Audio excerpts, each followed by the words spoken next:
Hello,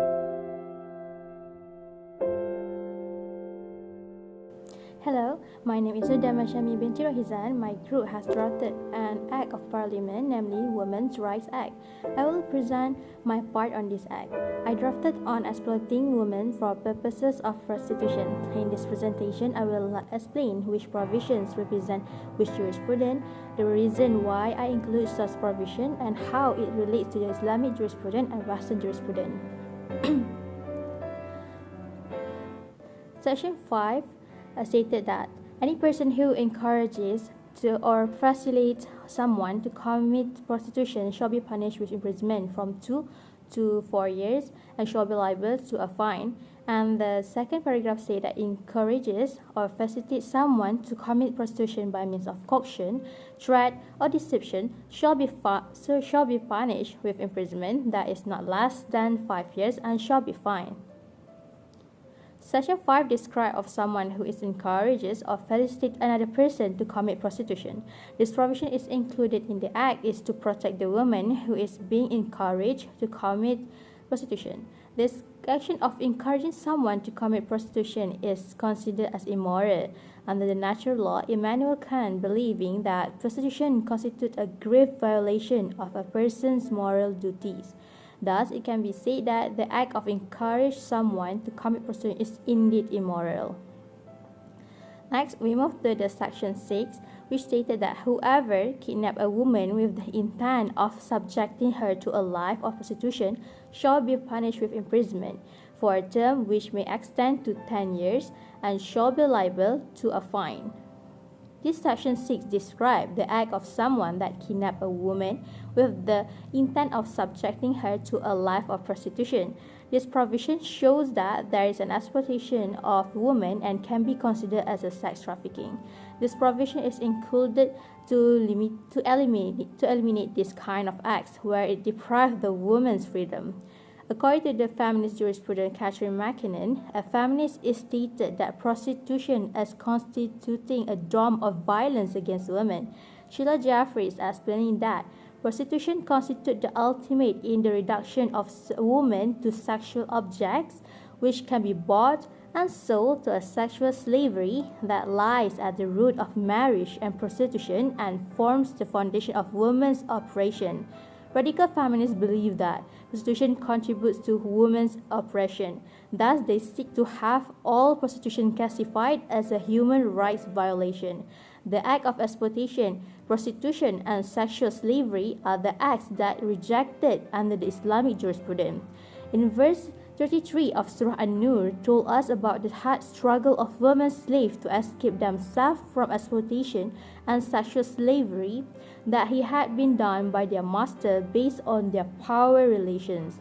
Surah An-Nur verse 33 stated that, and force not your mates to prostitution if they desire chastity, in order that you may make a gain in the perishable goods of this worldly life. But if anyone compels them to prostitution, then after such compulsion, Allah is oft forgiving, most merciful to those women, wishes He will forgive them because they have been forced to do this evil action unwillingly.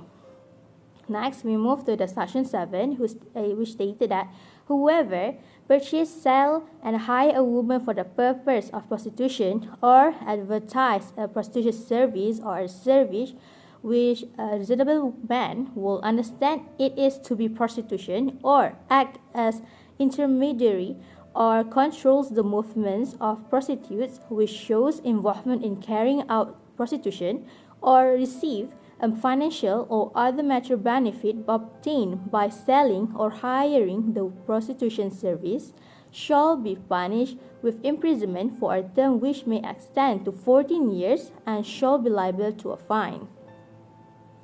This provision describes someone that acts on the prostitution service as selling, purchasing, hiring, advertising, acting as an intermediary in the movement of prostitute, and receiving financial by selling the prostitution service. This provision is included to eliminate these prostitution services. Islam has accepted and established the dignity of women as the honored and respected human being. women have been prohibited to be utilized and consumed as a material or products by sale. There is a hadith that proves Islamic jurisprudence reject the act of purchase, sell, hire, and receive financial from the prostitution of the woman. Jabir reported, Abdul ibn Ubay will say to his servant girl, "Go earn us something from the prostitution." It was in this connection that Allah Almighty revealed, "Do not compel your slave girls to prostitution if they desire chastity, seeking thereby the interest of worldly life. If someone compels them, Allah is forgiving and merciful to them after their compassion." Sahih Muslim. There is another hadith can be referred to hadith where in Islam prostitution is considered a sin. And Abu Mas'ud al-Ansari is attributed with the saying, Allah's apostle forbade taking the price of a dog, woman earned by prostitution, and the earning of a soothsayer. Sahih al-Bukhari.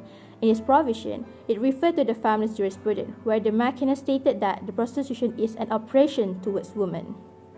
Next, we move to the section 8, which stated that any person who distributes or disseminates products containing images, texts, and words related to the prostitution shall be punished with imprisonment that not less than 1 year and shall be liable to a fine. Section 8 of this act describes the person who distributes products that related to prostitution and indecent acts. This provision is included to eliminate the distribution of indecent act or pornography. Under feminism jurisprudence, the most radical feminists write about sexual issues, including pornography. The most controversial theory of radical feminism is the argument that pornography violates the civil rights of women. Catherine McKinnon argues forcefully that pornography is a type of gender violence. By presenting women as objects, it dehumanizes and silences them. Moreover, pornography invades its victims' civil rights, defining it as the graphically sexually explicit subjugation of women. That's all from me. Thank you.